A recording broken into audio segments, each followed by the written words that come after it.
Corona के चलते lockdown में जनता पैनिक हुई है। डेंटल के मरीजों का इलाज काफ़ी नज़दीक से होता है, उसके कारण मरीज के मन में भय का वातावरण निर्माण हुआ। नागपुर शहर के सुप्रसिद्ध डेंटिस्ट डॉक्टर उमा राठी जी के शहर में 3 अत्याधुनिक सुसज्ज सेंटर है और 25 साल से सेवा दे रहे। इस विषय पर डॉक्टर उमा राठी जी की प्रतिक्रिया। आज पूरा वर्ल्ड इस कोविड-19 से अफेक्ट हो चुका है।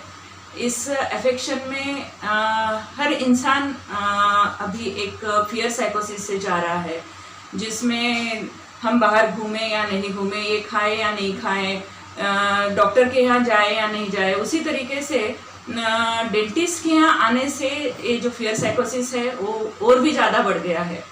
तो जब अभी ये लॉकडाउन था उस टाइम पर हमने जो देखा है कि पेशेंट को काफ़ी पेन रहता था। अभी मुझे प्रैक्टिस में आकर 25 इयर्स कंप्लीट हो गए हैं इस डॉक्टर्स डे पे।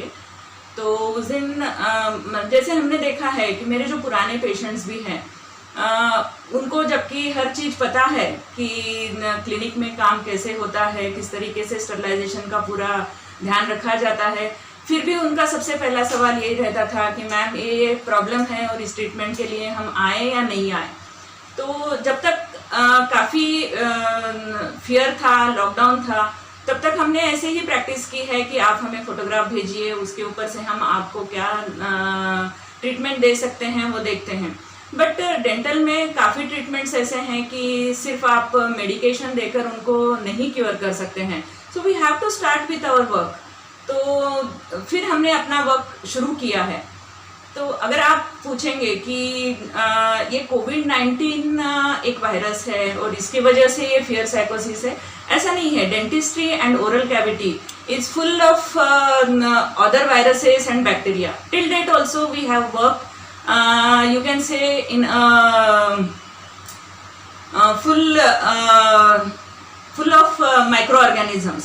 So हम जो पहले से ही केयर लेते आए हैं, बस इस कोविड के बाद में कुछ एडिशनल केयर और आ गई है हमारे लिए, जिसमें है हमारे एरोजोल ट्रीटमेंट्स। जिस एरोजोल ट्रीटमेंट्स के कारण ये जो स्प्रेड हो सकता है या होता है, इसके लिए अभी हमको हाई सक्शंस काफ़ी ज़्यादा यूज़ करना पड़ रहा है। और उसके साथ में air purification of the clinics, fumigations और बढ़ा दिया है हम लोगों ने। तो इस तरीके से वर्क कर रहे हैं एंड हम इसी तरीके से अब आगे वर्क करेंगे। Like if you will ask me कि इसमें से क्या पॉजिटिव हुआ है, डेंटिस्ट्री ने अभी तक भी बहुत चैलेंजेस में काम किया हुआ है, बट और इस चैलेंज के कारण जो आगे हमारे क्लिनिक में वर्क पैटर्न में जो एडिशनल हमने और प्रिकॉशंस लेना शुरू कर दिया है, उससे अच्छा ही फॉलोअप हो रहा है। जैसे मैंने बताया आपको कि पेशेंट मुझे पहले ही फ़ोन कर देते हैं या पूछ लेते हैं कि इस तरीके का मुझे प्रॉब्लम है। एट दैट टाइम ओनली हम उनसे पहले ही पूछ लेते हैं कि आप कहाँ से हैं, कौन से एरिया से हैं, कौन से जोन से हैं, आपने अभी पिछले कुछ दिनों में ट्रैवल किया है क्या, आपके घर के मेंबर्स ने किसी ने ट्रैवल किया है क्या, कौन से एरिया से आ रहे हो, आपको कभी अभी कुछ सिम्टम्स ऐसे दिखे हैं क्या। ऐसे पूछने से पेशेंट का फियर और बढ़ जाता है। तो हम ऐसे डायरेक्टली नहीं उनसे बात करते हैं, बट पिछले 7 दिनों में कभी आपको कफ हुआ है क्या, आपको टेम्परेचर का कुछ इश्यू आया है क्या, इस तरीके से पहले ही हिस्ट्री ले लेते हैं। देन पेशेंट जब क्लिनिक में एंटर होता है तब उनका टेम्परेचर देखा जाता है, प्रॉपर हैंड सैनिटाइजेशन हो जाता है। उसके बाद में पेशेंट का SpO2 देखा जाता है। What is that? SpO2 is oxygen level in your body.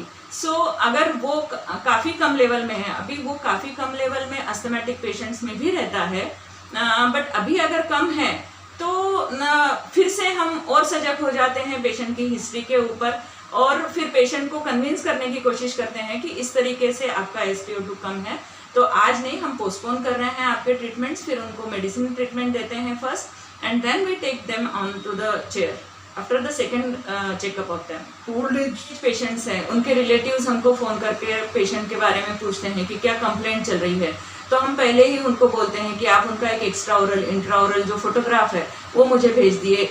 Then telephonically उनकी जो हिस्ट्री है वो ले लेते हैं। देन जो पेन के बारे में जो हमारे क्वेश्चनर्स हैं, जनरल क्वेश्चनर्स हैं कि पेन कैसे हो रहा है, कितने टाइम बाद हो रहा है सॉरी ये जो पूरा उनका क्वेश्चनर है वो हम टेलीफोनिकली पहले पेशेंट का कंप्लीट कर लेते हैं। Then if suppose we think कि अभी इनका एक्सरे करना ज़रूरी है तो फिर उनको हम एक्स्ट्रा ओरल एक्सरे के लिए भेज दे रहे हैं। मैं डायरेक्टर हूँ dental imaging centre private limited की। मेरे 2 सेंटर्स हैं, एक गोकुलपेट में है और एक ताताटोपे नगर में है। तो वहाँ पर भी हम काफ़ी प्रिकॉशन के साथ में पेशेंट के एक्स्ट्रा ओरल एक्सरेज कर रहे हैं। जो बाइट ब्लॉक्स हैं और पूरा proper sanitization of the patient, history of the patient, बाकी डॉक्टर्स लोग भी वहाँ पर हमारे रेफर करते हैं हमारे यहाँ पर एक्सरेज करने के लिए। तो वहाँ पर भी हम उनको डॉक्टर्स ही खुद हमारे पूरे उनके प्रिस्क्रिप्शन पर लिख कर भेजते हैं पेशेंट का टेम्परेचर कितना है, उसका SpO2 कितना है, क्या हिस्ट्री है। उसके बाद में हम उनका जो एक्सरे शूट करते हैं देन वो sterilization of our x-ray machine, fumigation of the chamber and every precaution we are taking there also. So ये ओल्ड एज पेशेंट के बारे में जो आपने पूछा है ना, तो अभी परसों ही मैंने एक ओल्ड एज पेशेंट को ट्रीट किया है। She was having a severe pain. अब वो सीवियर पेन उनको लास्ट 2 मंथ से था। For that she has taken thrice the antibiotic coverage, but उनको एक्सट्रैक्शन नीडेड था। तो मुझे उनको प्रॉपर अपॉइंटमेंट देकर, प्रॉपर गाइडलाइन देकर, बुलाकर करना ही किया है मैंने। तो जिनको मतलब जो ट्रीटमेंट मस्ट है वो ट्रीटमेंट के लिए तो हमको उनको बुलाना है और ऑल प्रिकॉशन के साथ। बहुत गलत हो रहा है। और अगर हम कहते हैं कि हमारी जनता सजग है या हम लोग सजग नागरिक हैं, तो जब हम इतना सब कुछ देख रहे हैं और चल रहा है, इसमें सेल्फ डिसिप्लिन जिसको हम बोलेंगे, तो हर नागरिक को अपना सेल्फ डिसिप्लिन तो रखना ही है। जैसे जनरली हम जो सेल्फ डिसिप्लिन की बात करेंगे उसमें हम बोलेंगे कि आपको मास्क पहनना है, सोशल डिस्टेंसिंग रखना है। Then about the cough and sneeze, अभी कैसे हैं हम कफ एंड स्नीज के साथ में सिर्फ कोविड को रिलेट कर रहे हैं। It is not like that कि कफ एंड स्नीज सिर्फ कोविड में हो रहा है। अभी जैसे टेम्परेचर चेंज हो गया है, बारिश है, तो generally also coughing and sneezing आना नॉर्मल बात है। तो फॉर दैट, जैसे हम पहले प्रिकॉशन नहीं लेते थे जनरल पब्लिक में जब हम खड़े होते थे, तब अभी हर एक ने अपना सजगता से एक प्रिकॉशन लेकर इस तरीके से स्नीज करना बहुत ज़रूरी है। तो यही है, मतलब सेल्फ डिसिप्लिन के साथ चलना है। अगर आपको तकलीफ है और आपकी तकलीफ अगर सिर्फ मेडिसिन से और दवाई से नहीं कम हो रही है, तो डेफिनेट आपको ट्रीटमेंट के लिए आना है। फिर बाकी कंपनीज मिसगाइड कर रही है या कुछ बोल रही है, इसके तरफ आपको ध्यान नहीं देना है। और अपने डेंटिस्ट पे या अपने डॉक्टर्स पे जो फेथ आपने आज तक इतने सालों से रखते आए हो, वही फेथ आपको रखकर चलना है। बिकॉज हमको अपने प्रिकॉशंस तो बढ़ाना ही है for our self and our patients. यहाँ पर सभी ट्रीटमेंट्स होते हैं। I am a general dentist, I have done my specialization in lasers and I am doing implant practice also. तो ट्रीटमेंट्स में पूरे ट्रीटमेंट्स होते हैं मेरे यहाँ पर, एस्थेटिक ट्रीटमेंट से लेकर smile designing, implant planning, implants, then laser treatments. अभी आप अगर लेज़र्स के बारे में पूछेंगे तो डेफिनेटली जो प्रोसीजर्स हम लेस इन्वेजिव प्रोसीजर्स बोलेंगे वो लेज़र से करते हैं। तो ये सारे procedures dentistry total advance treatments we are doing. अभी अगर आप एडवांसमेंट इन डेंटिस्ट्री पूछेंगे तो मैं इमेजिंग सेंटर का बताऊंगी। मेरे यहाँ पर मैंने अभी एक CS 9600 जो एक्स्ट्रा ओरल इमेजिंग की मशीन लगाई है, वो वर्ल्ड की लेटेस्ट मशीन है, वो सबसे लेटेस्ट एडवांसमेंट्स है।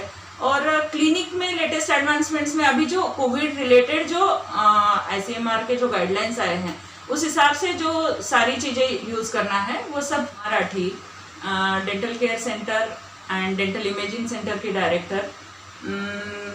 अभी का जो ये कोविड टाइम है, इसमें डेंटल सर्जन्स या डेंटिस्ट्री और डेंटल ट्रीटमेंट्स के बारे में जो फियर साइकोसिस पेशेंट्स में काफ़ी देखने में आ रहा है, उसके लिए मैं कहूँगी कि हर नागरिक को अपने जगह सजग रहना है। सजग इन द सेंस कि जैसे अभी सोशल गाइडलाइंस आ चुकी है, आप हर रोज़ टीवी पर देख रहे हैं, गवर्नमेंट पूरा पब्लिश कर रही है, उसी तरीके से आपको पूरा रहना है। और जब आप डेंटल क्लिनिक में आ रहे हो तब आपको डेफिनेट एक ट्रू वे में अपनी हिस्ट्री देना है डेंटिस्ट को, डॉक्टर को। जैसे आप पहले अपने पेन के बारे में बताते थे, अपनी बाकी की हिस्ट्री देते थे, आपके हार्ट डिसीजेस के बारे में बताते थे और आपके जो भी सिस्टमिक डिसीजेस हैं उसके बारे में जैसे पहले आप बात करते थे, अभी आपको आपके travel histories and anything in your family members, any symptom in your family member, you have to be true with your doctors.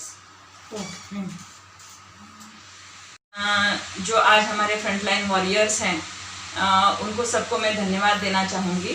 Frontline warriors यानी जो डायरेक्टली कोविड पेशेंट्स पर वर्क करने वाले डॉक्टर्स हैं, नर्सेस हैं, वार्ड बॉयज़ हैं, सफाई कर्मचारी हैं, इन सभी को बहुत बहुत धन्यवाद and heads off to their services and their courage to work with all these things.